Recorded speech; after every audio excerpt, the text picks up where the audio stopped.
a DSCR loan is basically a debt service loan. So they're qualifying the property, not you. And all of the properties that I have access to qualify. So just, I don't have any that don't, because I wouldn't give it to anybody, because all my clients are doing DSCR loans right now. But anyways, so they qualified the property, and your name, they do run your credit to make sure there's nothing weird going on, nothing crazy. And you do have to have a decent credit score. They don't care where the money came from. They're not looking at your taxes. They're not looking at your income. Now, right now, the DSCR loan is almost the exact same rate as a conventional loan.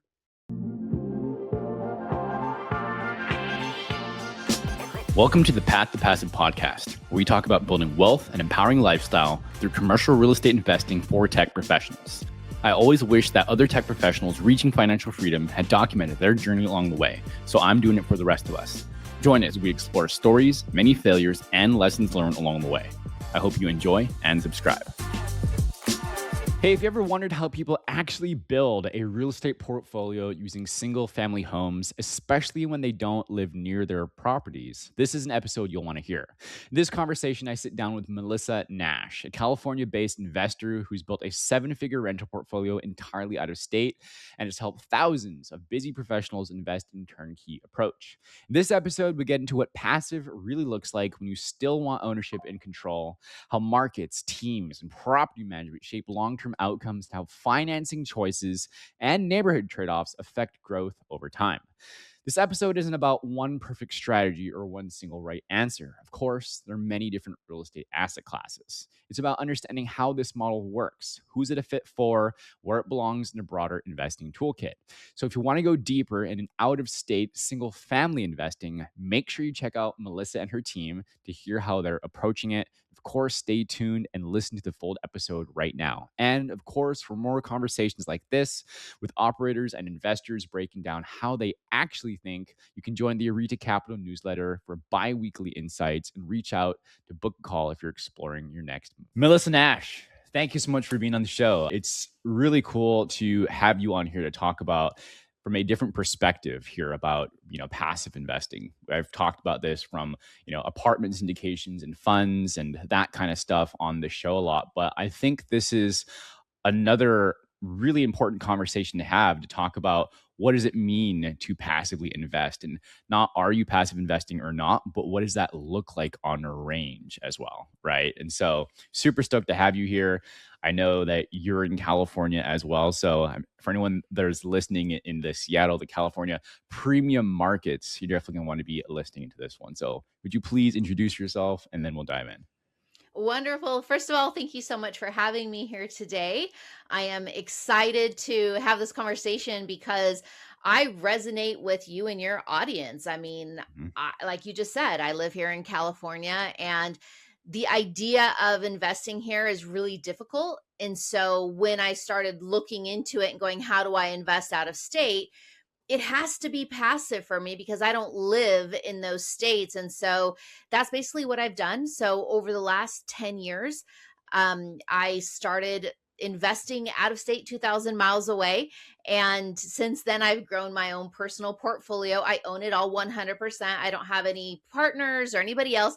I figured it out, the school of hard knocks. I own a 7-figure rental portfolio now. And in the last 10 years, I've also helped over 2,000 clients buy their own rentals out of state so that they can also build passive income through property ownership. So it's a long-term strategy. We're not talking about get rich quick, flipping, wholesaling, all that kind of stuff. It's very, very passive. And I literally joke around and tell people that I'm the lazy investor because I buy houses from my sofa. So there you have it. There is the summary. Yeah, I love it. It is important because, you started in corporate as well, right? Many of us who are starting or, have bought the first property or whatever, but looking at like, how do I leverage my time? And that's ultimately what you're talking about, right? But, you didn't just stumble on this. You've had some, you said school of hard knocks. You've had some interesting lessons along the way, right? So what were some of those? How did you really get into real estate? What were some of those, aha moments, if you would, failure moments where you learned along the way to get where you are now? Yeah, definitely.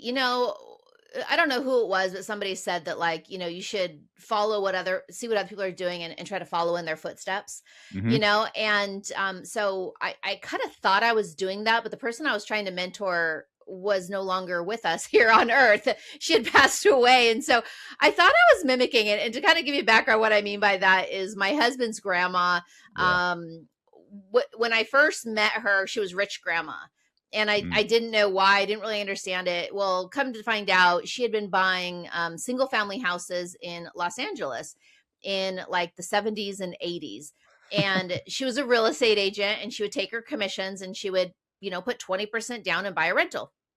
Well, by the time, I met her, in the 2000s, Hmm. I mean, these houses were mostly paid off, and she had done a million strategies. Who knows what strategies she did, Right. because I never got to talk to her about it, because she had passed away, and the family was inheriting all this stuff, and they didn't know what they were doing. They didn't know what they were getting. And unfortunately, they sold it all off, which is really sad. But so in my mind, I was like, okay, so rich people own real estate, Hmm. and she had done it through long-term rentals.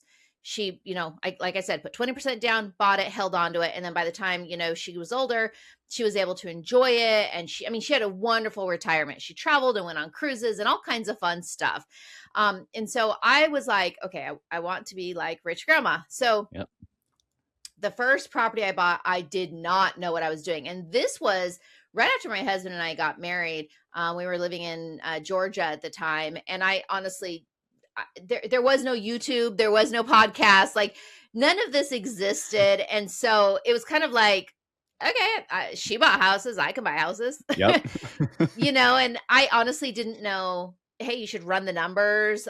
You should probably get a property manager, like Yeah. I was just like, oh, I'll just throw a tenant in and it'll all make sense. Like it was that dumb. Um Easy button. so yeah, and I mean the tenant, completely took advantage. The house wasn't renovated. There was always a problem. There was no systems, there was no anything. Right. And so it really took me a long time to, I mean, actually 15 years later, where I like was like, okay, I want to invest in real estate. And the reason why is because we had lost our family business during the 2008 2009 crash. We had to kind of get rid of it. We kind of fire sold it, and and I was like on this journey of, what is a recession proof business, like what do I Definitely. want to do? And I always had that like rich grandma, long-term rentals, in the back of my mind. So that's kind of where we're at right now. Yeah. Got you. And I mean, it's one of those things you said follow in the footsteps. Now, one of the things that always struck me about real estate is it's not a get rich quick, but it's a get rich for sure, right? And of course, provided that you have someone like yourself, right, who can, talk about the systems and processes, and really one of the things is like compressing time. And here are all the things that you can do now so that you don't have to run into those same mistakes, because it's not just money, it's time. Would you agree with that? Oh, absolutely. I wish, everybody says, like, every single person I've ever spoken to, everybody that's ever invested, anybody's always like, I wish I got started sooner. But Yeah. it's really scary to get started because, especially, myself, living in California where the math doesn't math here and it's so expensive. I'm like, am I going to have to save up $150,000 Right. to buy a property that's going to be underwater? Right. Like, the end game, it appreciates here. There is an end game, but like, can I sacrifice this and hope and pray I did it right and I timed Yeah. it right? Mm. And so, yeah, so I think definitely if you can, learn from people, and also not just learn in podcasts and YouTube and all thing, like learn by taking action and Absolutely. follow one person that's doing what you want to do, because that's the other thing. There's a million real estate strategies out there, right? And Yes. they're all great. They're all Yeah. awesome. Like real estate investing is awesome. I don't care if you're wholesaling, if you're flipping, if you're doing syndications, if you're doing storage units, they're all great. But what makes sense Focus. for you? Yes. Yeah. Like Yeah. I don't know anything about storage units. Like I know single family because I Yeah. live in single family. You know what I mean? Like Mhm. Mhm. hone in on what excites you or what you know, and then grab onto people that are there and have been there for sure. They're going to Absolutely. help you So get there way faster. Completely focus. Follow one course until successful is the way I always think about that as well. So, let's get into that. You had teed this up beautifully a couple times already. You also live in California, and the housing is expensive. Not to mention, you'd also talked about tenants, and people on. I've mentioned this a couple times in the show. I'm sure you've mentioned it too. Like, you want to be able to invest where your investment, you have as much leverage and much protection as possible, right? In quote unquote landlord friendly type of states. But you're talking about investing thousands of miles away. So what does this actually look like for you? What are you talking about for your method of real estate investing? Yeah. So the term is thrown around there a lot, and I like to kind of dive into what it means. It's called turnkey real estate investing. And when people hear the word turnkey, you think of like, you walk into a house and you turn the key, you're with a realtor, kind of turn the key, walk in, and everything is like new and renovated. And that's great. That's part of it. But Hmm. I wanted to create a system that I could repeat and scale.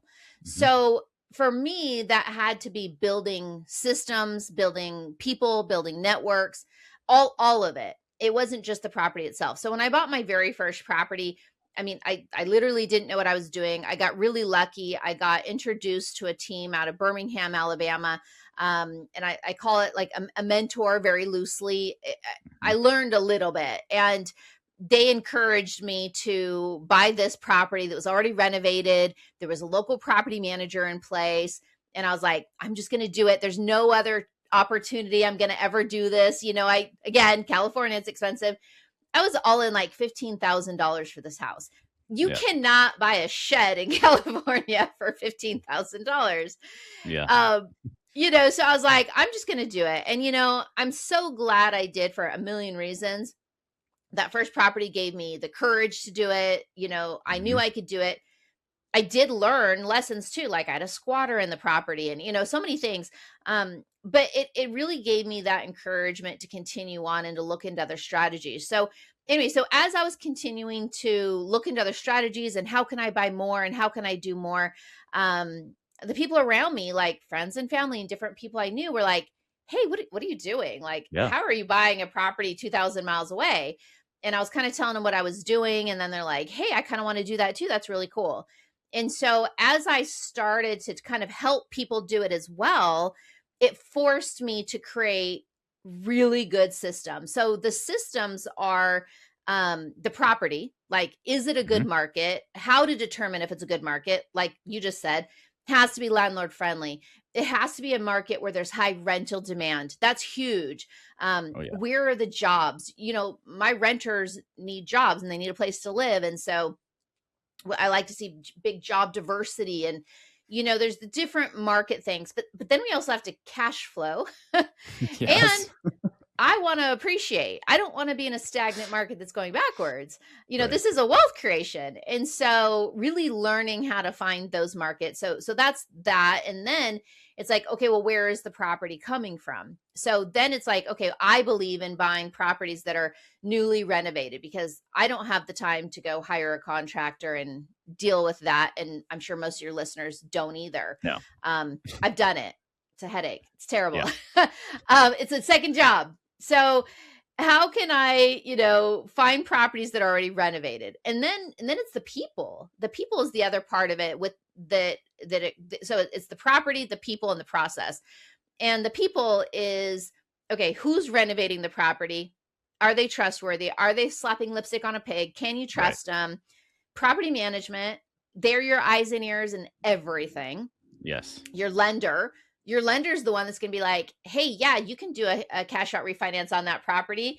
Let's go buy you some more and enable Yeah. you to come up with these different strategies. And I mean, gosh, my lenders have helped me refinance and, all these things so I can grow and scale.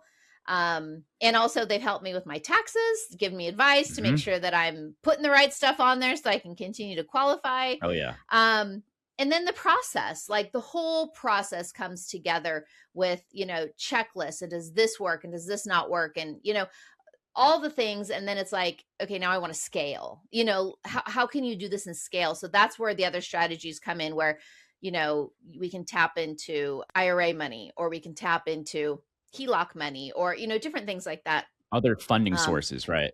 Other mhm. funding sources actually get more and more. Exactly, exactly. So it turnkey to me becomes a whole world of these three things: the property, the people, and the process. So it's not just the turn the key and walk in and it looks great. It's all of it. Yeah. So, I mean, the groups, the teams really that like you're talking about do the renovations and just walk. So for anyone who is hearing this for the first time, I mean, you gave a really great overview of the different people involved, obviously the different roles, the lenders, the contracting groups that do the renovations, as well as the property management. I mean, great property management cannot be understated. They are lifeblood, right? um, Absolutely. so what does that process actually look like then? I mean, just kind of high level. We don't need to go into all of the details by any means, but turnkey rentals. Okay, makes a lot of sense, Melissa. That means I will get a house, I will have a renter in there, and well, I will, and that means that I will have a tenant place in there, and I should equals cash flow and profit, right? Right, right, right. That's the idea. So yeah, great question. So let me kind of walk you through it. So for example, I take the teams that I work with very, very seriously. So I have some vetted teams that I've known for 10 years that I buy properties from, and I help clients buy properties with them. And so I see it all and I hear it all. Yeah. And so, for example, I'll just do Kansas City. So I have a great team there in Kansas City. Their job is to find distressed properties. So they Hmm. find distressed properties, they renovate the properties, and then so that's one arm of the company. Now, the other arm of the company is property management. So they also have an in house property management company. And at first, people, and I thought this too, like, oh, isn't that a conflict of interest? Like, they're managing the property and they're renovating the property. Like, how do they serve you to be successful? And, but it's actually, it really is serving you. And the reason why is because the teams that I work with, you can call them flippers. I mean, this is their business. They're going into these areas and they're going to renovate a property and sell it. So they're going to make money on it. Hmm. That's where they make their money. That's their focus. So the property management company is there to make sure that the investor succeeds, because there's a lot of property management companies out there that are 100% for profit. And I'm not saying that they're not for profit. They do make money, but that's it. That's their business. And so when you have a good, reliable turnkey company like this that has their own property management company in-house as another arm of it, they're involved from the very beginning because the data that they have is better than anything that you'll ever do on a Google search. So they know the best areas, they know the rents, they know the vacancies, they know how quickly it takes to place a tenant in certain areas. They know the areas where there's problem tenants. I mean, Yep. they have this data. So when they're looking for the distressed properties, they know they're going to manage that property and they don't want to deal with the problem tenant any more than you Absolutely. do. Yep. So number one, they're using that data to source the properties. Then they're going to do a really good job managing for you because they want to earn your business. They want you to buy more properties with them. Hmm. So they're not going to nickel and dime you on everything on the property management side. They're going to actually work with you and strategize with you. Like I've had some of my property managers that are like, hey, Melissa, you've got to actually, this is a real story. And this is something that actually I didn't know about. So I'll share it with Mm. you guys. But they were like, hey, this is the second plumbing call we've gotten for your sewer system. And they're like, we have a feeling something big is going to come up. We don't know what, but we're just kind of giving you a heads up. You should go buy a home warranty. So, Nice. and they gave me the name of the company, and I went and I'd owned this house for, I don't know, 7 years already. You can buy a home warranty at any time. So I went and bought a home warranty for the septic system Hmm. specifically. And guess what happened? 4 Sure months enough. later, there was a big problem. And so, and I, paid like $500 for the home warranty and that's it.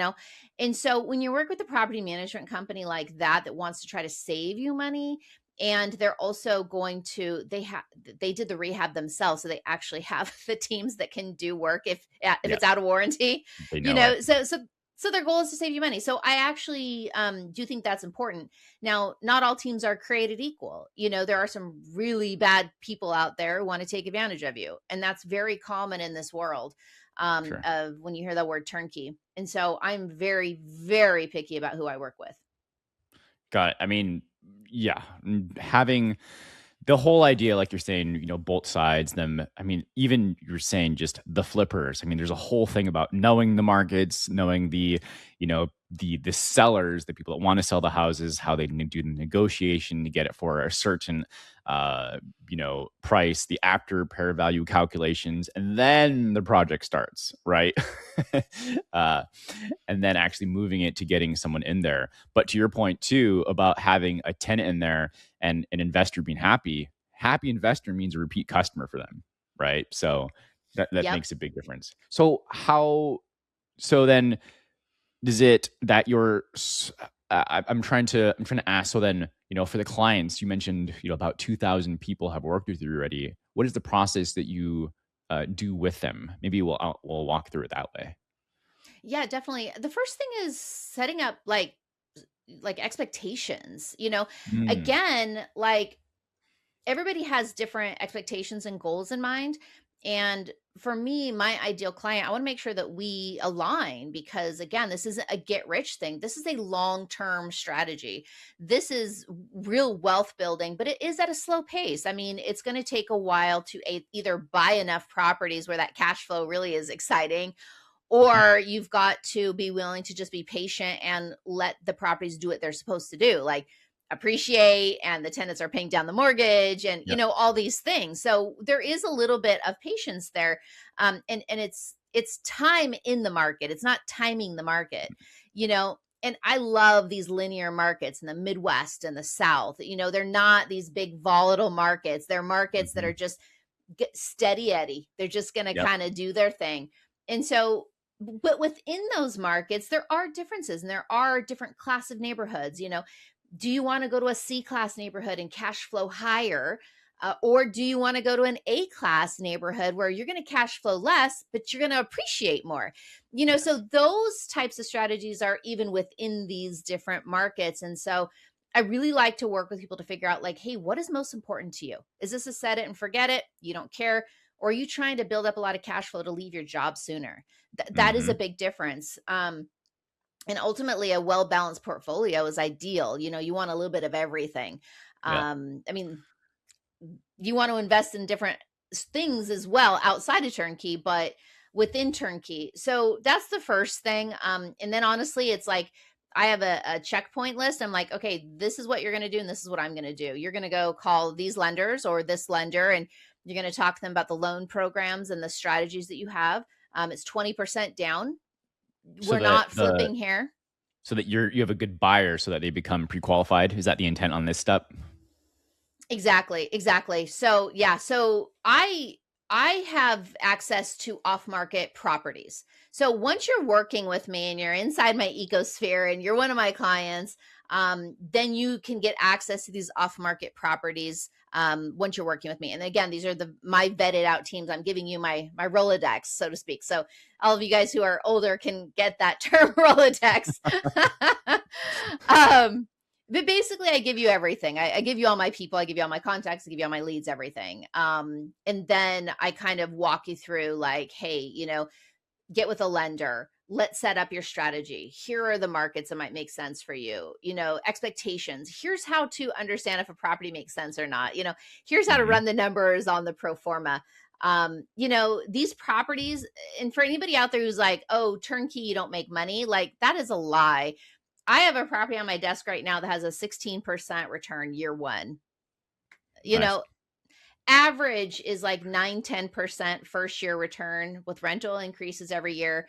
Even if you found a property that was a 7% return, that's more than your money is making sitting in the bank account. So Mhm.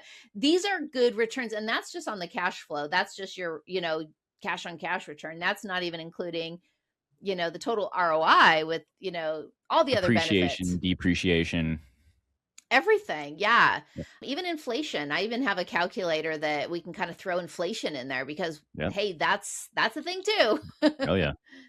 Yeah, on the loan for sure. So So it's setting expectations being a big thing. Just you're talking about the ABC class neighborhoods, A being one that is lower cash flow but more appreciation play, C being the higher cash flow but maybe less appreciation, and it's also like the quality of the neighborhoods, so to speak, right? Yep. And the is it fair to say that the housing costs are more expensive as well? Typically, A class neighborhoods are going to be more expensive too versus C class, and then of course being in the middle. Yep. Absolutely, absolutely. I've got a great team in St. Louis, and I was just looking at their properties today, and $120,000 property in St. Louis would be a C class. The cash flow is Mm, phenomenal. I think it was like 16% year one. There's a little bit more risk there because you're going to have a little bit more possible tenant risk. The property's not going to appreciate as much in a C class, but the yep. cash flow is great. So if that's your priority, then we try to hedge as many risks as possible, and property managers do a good job vetting tenants. But and then in the A class, I think is about $220,000. Mhm. And then the B class are probably around that $150,000 price mark. You cannot, and again, this is for St. Louis. This is Yep. not California. In Right. California, an A class is $1 million Yeah. property. A C class is like a $500,000 property. So, it really is specific when I'm throwing out these numbers, market specific. And the Yes. reason why I know this is because I studied this and I've been studying it for 10 years. I see hundreds and hundreds of properties, and this is my world. For sure. So are you the properties you have and the ones you help your clients with, they're pretty much all across the Midwestern markets then? Is that about right? Midwest and South. Yeah, like Okay. from Birmingham, Little Rock, Yep. Mississippi, Ohio, Kansas City, Indianapolis. I do have some teams in some markets like Texas and Florida and North Carolina. Those markets are their own kind of beast and their own Mhm. animal. Definitely more growth appreciation based. You're definitely not going to get a lot of cash flow in those markets right now. Yeah.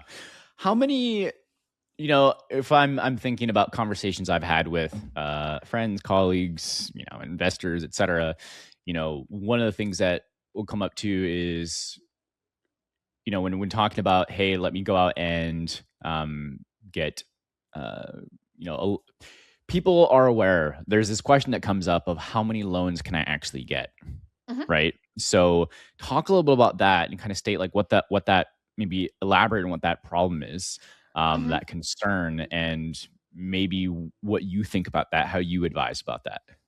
Yeah, yeah, great question. So first of all, that's when we're talking about conventional loans. These are Freddie, Fannie loans. You're allowed to get 10 in your name, and if you're married, 10 in your spouse's name. So they have a cap at it. So it whether you can include your own personal residence in that, and then you can say, okay, I can buy 9 other rentals. Mhm. Now that is conventional loans. Now the thing that people get hung up about that with is don't let it hang you up. There's so many options for you. So number one, great. Let's say you maxed out your 10 conventional loans. Well, right now there's a loan right now called a DSCR loan. And the DSCR loan, as far as I'm concerned, everybody should be doing DSCR loans. It's the best loan option out there right now.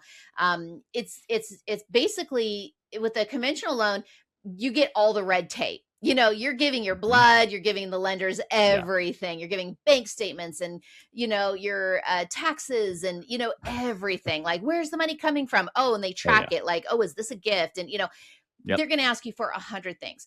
Well, a DSCR loan is basically a debt service loan. So they're qualifying the property, not you. And all of the properties that I have access to qualify. So Cool. just, I don't have any that don't because I wouldn't give it to anybody because all my clients are doing DSCR Mhm. loans right now. But, anyways, so they qualified the property and your name, they do run your credit to make sure there's nothing weird going on, nothing crazy. And you do have to have a decent credit score. They don't care where the money came from. They're not looking at your taxes. They're not looking at your income. Now, right now, the DSCR loan is almost the exact same rate as a conventional loan. Nice. Almost identical. I mean, maybe a quarter of a point more. The closing costs are a little bit more as well because they're going to take their fee in there. Mhm. But the cool thing about the DSCR loan, you can get them unlimited. You can buy as many properties as you want. You can also refinance if you have, like, let's say you have those 9 conventional loans, refinance a couple of your properties into a DSCR loan. you can take Mhm. a couple of them and bundle them together and open those conventional spots back up if you want to. But the cool thing about the DSCR loan is not a lot of people realize this is for asset protection. Okay. So when you buy a property in a regular conventional loan, you cannot put that property into an LLC. Okay. It is titled under your name. The loan is under your name. Now, after closing, you can transfer the title only to an LLC. There's some gray area there. Some lenders like it. Some people like say, Yep. don't do it. Everybody does it anyways, even though it's Yep. a gray area. But when you have a DSCR loan, you are actually required to title that property into an LLC from the start. So Cool. talk about asset protection. Your loan is under the LLC, the title is under the LLC, and you can literally open up an LLC for like $200. It's not hard, super cheap, and done. So now you're creating a real business. You've got asset protection. Nobody knows who owns that rental, because you're going to do it the right way, because you're going to work Mhm. with me and I'll show you how to do it the right way. And then you're going to open up a bank account. You're going to set it up like a business. Okay. So anyway, so the DSCR loan, unlimited loans. It's a great product right now. That's super cool because I mean the follow on is obviously, it's like even at this price point, right? 120 again, market specific, market your real estate is local, right? No matter what the market is, but if we're talking 120,000, 130, 40, $50,000 property, it's not going to be a ton of cash flow. And so that's why multiple of these matter. But like you're talking about, the good news is it's not a ton of money down, right? And so you can put those, stack those, and you get the loan payment down by the tenant, and you get the appreciation because of the markets that you're in, not to mention the inflation calculator that you're talking about, et cetera, et cetera. But these different factors. And so it's like, you're really going to have to buy a portfolio, right? One at a time, to make it meaningful, right? So do you have cases? I get this sort of just popped up for me. Do you have cases where your clients or maybe yourself has bought a small, maybe three, four, five of them all at once? Yeah, definitely. So I'm going to give you a really cool strategy that a lot of my clients do. I mean, yes, you can buy multiple at a time for sure. And a good way to do that, by the way, a lot of us, especially in California, expensive areas, are sitting on a lot of equity in our primary residence. So I Yes. encourage everybody out there listening right now to look into doing a HELOC, and putting that money to work as down payments on rental properties. That's a huge way where we can all of a sudden buy you three, four, five properties at once. But the cool strategy that I kind of wanted to mention it really quickly is, first, we're in this buy phase. The goal is to just invest, buy rentals. Time is going to do its job. Okay. Hmm. So we're going to buy. Okay. Then let's say we bought 10 properties. Okay. Average cash flow on these rentals are, $300 to $350 a month cash flow. So Hmm. that's something. So let's just say, to keep math simple, we've got $3,000 with these 10 rental properties. And you're like, I just want to own 10. I don't want to own any more. That's cool. So then you're like, hey, cool. I'm living on $3,000 a month passive income. Awesome. Yep. Well, what if you want more than that? What if you want to start planning for retirement and you want to triple that amount? Well, then you're going to do the good old Dave Ramsey payoff credit card snowball strategy, but we're going to do it with rental properties. So you're going to take that $3,000 a month and whatever extra money you have, and we're going to dump it into mortgage number one. Okay. It's Sure. going to take about 2 years to pay that one off. Again, depending on how long it took you to buy Yep. these properties. I'm just throwing out crazy math here. Yep. Yep.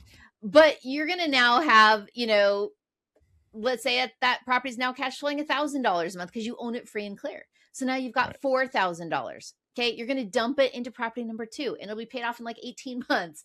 Then you're going to so on and so on. And the math works out as, again, depending on how aggressive you are and how much you're doing this, let's say 6 to 9 years, you've Mhm. now paid off a 10 property real estate portfolio and you're now bringing in, let's say, $10,000 to $14,000 a month. Now we're talking real money. Yeah. And the appreciation on each of those as well. Let's not forget. Well, exactly. Now you've got this $1.5 million portfolio that you can get tax benefits from. Yeah. This is tax-free money, folks. So I mean, you can pass this down. This is generational wealth. Mhm. This is like, hey, maybe someday you run into trouble and you need money again. Well, you just take out a loan on that property again and give yourself that money. This is real strategies. Yeah. I mean, there's things that we didn't even talk about here, which would be a whole conversation on its own, but things like infinite banking and whole life insurance, which can help Yep. supercharge this all on its own. Right. I believe in it. I Which, do it. I do it. yeah. So, I mean, that is a fantastic accelerator too, and talk about uh, tax reduction strategies. um, Yes. Regardless, I totally get it. So let's walk through. One of the things I thought was really cool is that you were doing this. At least one of the episodes I was looking at, you were talking about just becoming an empty nester. You were doing this Mhm. investing while you had a family, big family, what, four kids. Is that right? Yep. Yep. 4. So how long does this, people are listening, this makes sense, right? So someone who's working in tech, they're probably doing 40, 50, 60 hours here and there. Maybe not this exact moment. We're doing this to the end of December, but I tell you, when someone's listening, Melissa, Q1, things are starting to ramp up again, right? And so, it's that question of like, okay, that seems interesting, but like, how long is this going to take me to do? So talk a little bit about what that looks like. Yeah, you mean like as far as like if they want to like retire and leave their job or cut back hours? Is that what you mean? What it looks like for them to get started. Sorry, for them to get started, like Oh, how, yeah, and to start the process. Like, okay, what do I need to do? Is this like a 5-hour week thing for me to do to get myself together, get the expectations, talk to another couple hours and talking to the banks, that kind of thing. okay. It's buy your first rental in 30 days. This is what you talk about, right? Mhm. Yeah, yeah. So I'll give you the fast version of that is I've had clients where I literally jump on a call with them that same day and we have a property picked out for them by that afternoon. Well, Done. They're under contract like the next day. I mean, it can be that fast if somebody wants to move that fast. Now, the reason why somebody would want to move that fast is either they're just really, really excited and they just are like, I'm just going to do it, or hmm, they're doing it in December because they need the tax write-offs for the sure, year. We've had a yeah, lot of those as well. But no, I mean, somebody needs to decide if they're going to do this, right? If this makes sense for them. If you're a busy working professional, you want to invest in real estate and you want to own the properties and you don't have time to do any of this yourself, it's absolutely the perfect that is my ideal client that I work with every single day.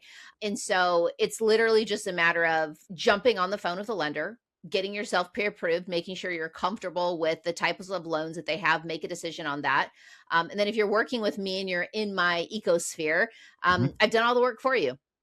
It's as simple as that. Like, I already have the markets, I already have the teams, I already have the properties, I have the pro formas. I plug in all the numbers, including I get the rents from the property manager. I'm not a property manager. I'm not guessing. I'm not going to go look on Zillow. I'm getting yep, it straight from the horse's mouth. yep, Um, I know the average historical appreciation in these markets. I plug it in for you. I know what the average rental increases are because I get it from the property managers. I plug it in for you.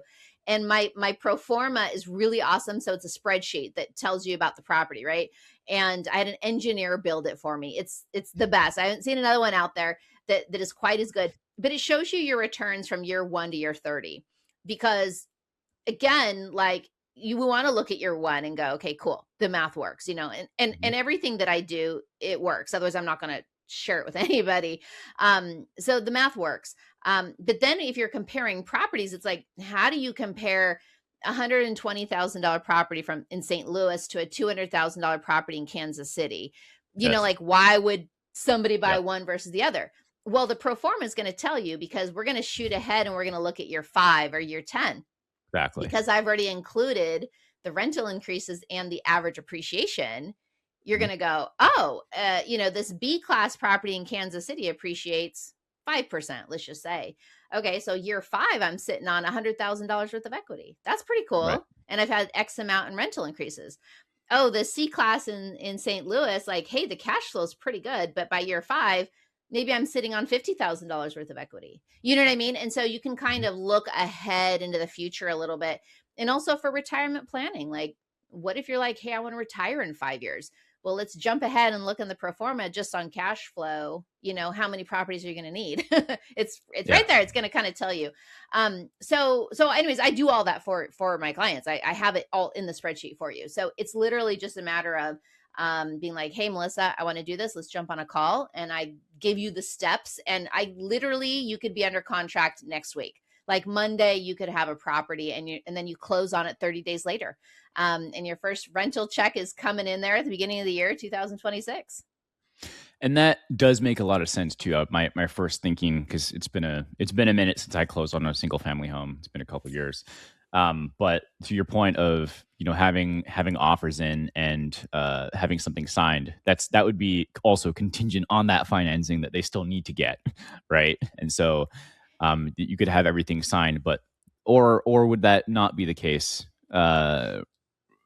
So yeah, so one of the things that I've already done, when I say I do everything for you, I'm not joking. Everything is done. I pre-negotiate all the deals for Hmm. you. So you're not going into offers waiting for somebody to come back and be like no, or bidding wars. Right. No, like I've already negotiated the lowest the seller is willing to go. And so the numbers are the numbers. So you like it or you don't. The Mhm. other thing that and there is an appraisal contingency, by the way. If there Yeah. is an appraisal problem, then it's negotiable or you can cancel. That Right. would be unreasonable. But the other one is inspections. That's the Yeah. most stressful thing about buying a house. My husband and I just bought a new house for us to live in. And I'm like, I hate this so much because you have to play this game with the sellers and go, oh, here's the, inspection report. Will you fix this? And go back Right. and forth. This whole game. Nobody has time for this. I'm like, will you please do it my turnkey way? Basically what I do is the teams that I work with, I have renovation standards with them, first of all. And I only work with teams that have high renovation standards. However, they're humans and they're subs. So we need to hold them accountable. So Yes. you're going to get inspections done. And my teams have already agreed to fix everything on that inspection report. So there are no negotiations. Nice. Like we get the report, send it back to them and go, hey guys, fix this before closing. And we want you to warranty it. Like it'll be a part of the Mhm. warranty. So Cool. you're closing on a house that is as maintenance free as it possibly can be. And I've done that through my system so that literally, the person you're working 60 hours a week can just go, hey, I want to be an investor. Help me pick a house. Done. You own it. Nice. That's that warranty for them to fix everything and the warranty. That's a big deal. I have to Yep. say. Yeah, I played that game a couple times. Absolutely. And it's so nitpicky. It takes a lot of time too, and you don't want to feel like if you're not spending the right amount of time to take care of things, something will get missed, right? To put a little tape on everything and take the pictures, send them all in, checklist it, et cetera, et cetera. What are the final, things? You're talking to a bunch of first-time investors too. You've worked with your first-time investors. What are the things you hear, Melissa? Things where they're like, "This sounds really good, and I really want to, but I don't know." Like, what are some of those? I really want to kick people into action. That's what this is all about, right? So, what are some of Yeah. those things that you hear? Yeah. Well, first of all, people are always like, this sounds too good to be true. Like, what's the catch? Like, there's something, you know what I mean? And, Sure. it's not that it's too good to be true. It's just connecting with the right people and having the right people help you do it. And there's a million different ways you can invest in real estate. And this is just one of the ways. And there's people that, like the teams that I work with, they're flippers. This is their business. And so we're just constantly trying to make the systems better. And it has to survive for everybody. Everybody has to make a little bit of money in this. So and Mhm. including the investor. So as long as the investor has some money to be had, and there's systems and education in place, you can be very successful at it. So that one off the bat. The other one is people always feel like, how can I invest 2,000 miles away? What if the tenant thrashes the house? And what if there's an eviction and stuff like that? And I'm like, look, that's part of it. They're just, at the end of the day, yeah, that is the risk of owning real estate. Yes, at some point you will have a vacancy. Yes, at some point you will have maintenance costs. Yes, sometimes when the tenants leave, they don't leave it in the best condition. But there's systems in place for that. Property managers take deposits. So if they leave it in bad condition, they will lose their deposit. You get that. And yeah, if it costs more than that, You have to pay for it. I mean, it is what it is. But the good news is the property manager handles it. They're going to get the bids for you. They're going to get the job done. Um, and then what was the other one? Driving by the house, you know, I mean, what are you going to do? Drive by and check and make sure it's still there? Are you a plumber? Are you a contractor? What are you going to do?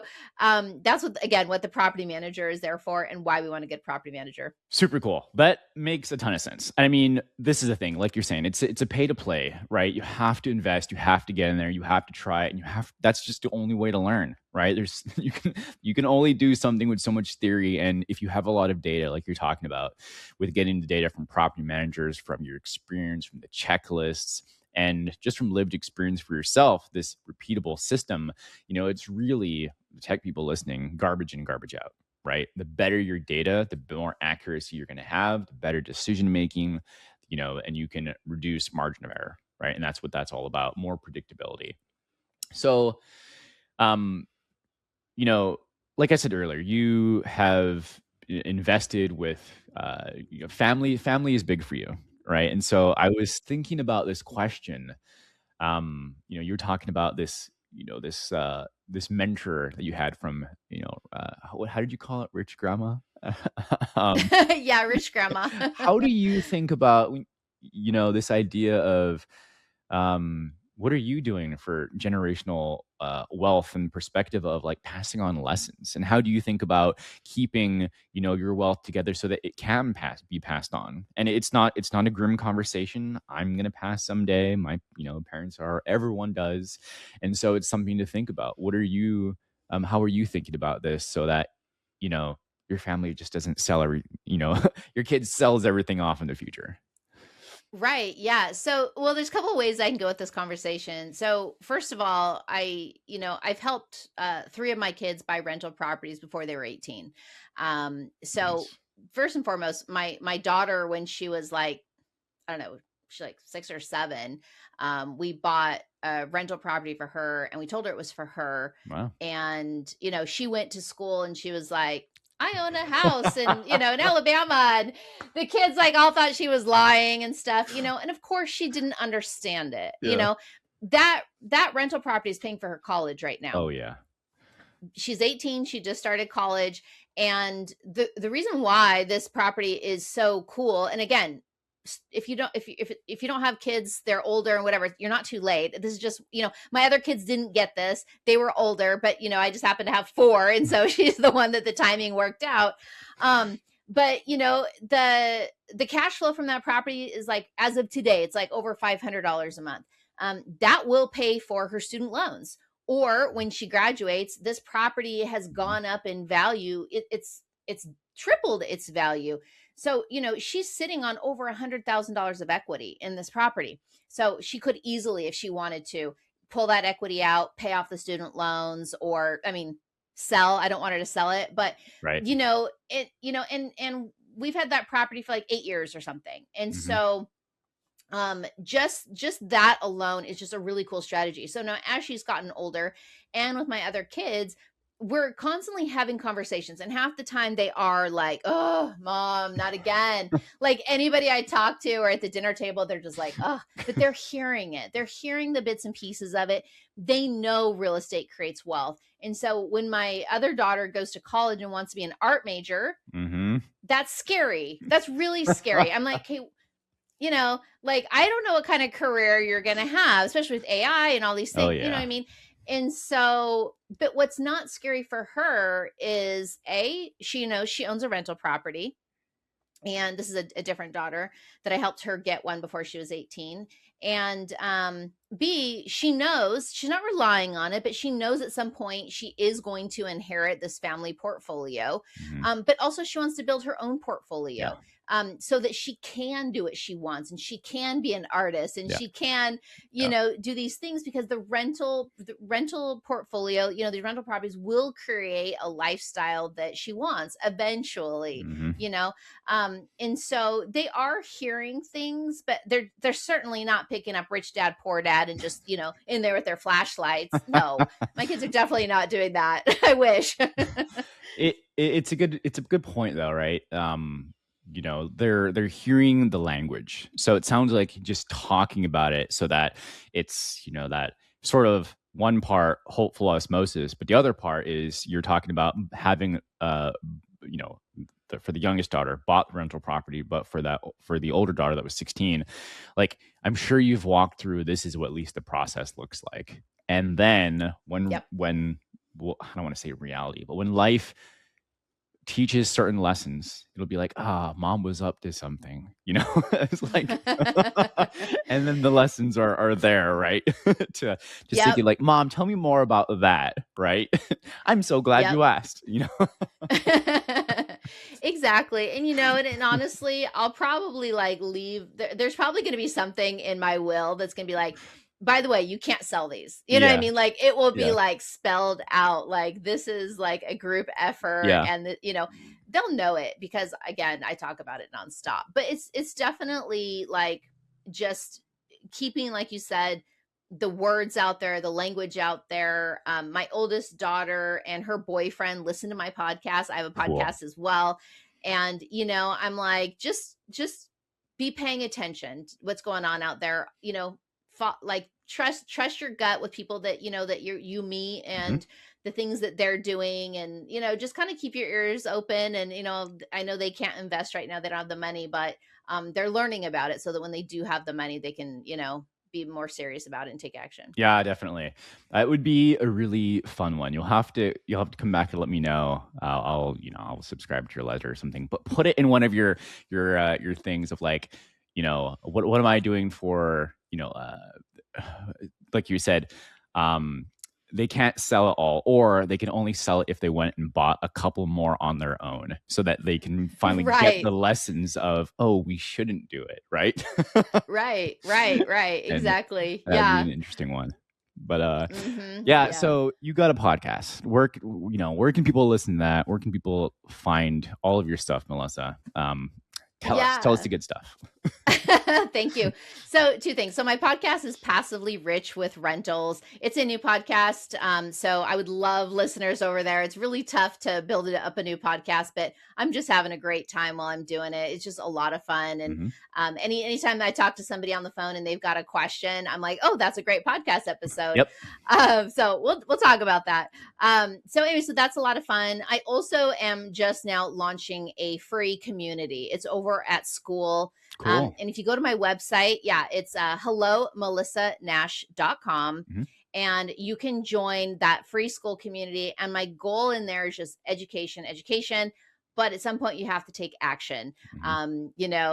Whatever you decide to do with real estate investing, whether it's syndications, if you want to be a wholesaler, a flipper, whatever it is, but if you want to be a passive investor because you're just busy and have a full-time job, then I definitely would love to work with you. And there is also, once you're inside the community, there'll be information how to work with me more directly outside of just the free education. And then I also have an apply now button if you want to just jump on a call with me and be like, hey, Melissa, I want to work with you now. I love those conversations. Those are always fun. But some people want to kind of educate themselves a little bit more before, but either way, I love it. So there's many ways that you can get a hold of me there, but yeah, my website, hellomelissanash.com, join that free community. I have tons of freebies in there, really cool stuff. Yep. And I think, as always, just before I sign off here, is just take action, right? Take action and go invest, go learn. Melissa Nash, thanks so much for being here. We'll make sure all that's in the show notes too. Okay. Wonderful. Thank you so much. It was a really fun chat. I feel like I did all the talking. So That's great. You're here to share. Appreciate you. We'll see you next time. Thank you. Thanks for joining us on another episode of Path to Passive. We love connecting with our listeners and those on the path to architecting their wealth and improving their lives. Feel free to let us know what topics you'd like to see in future episodes. Get in touch with us through email or Instagram. See you next week for a new episode.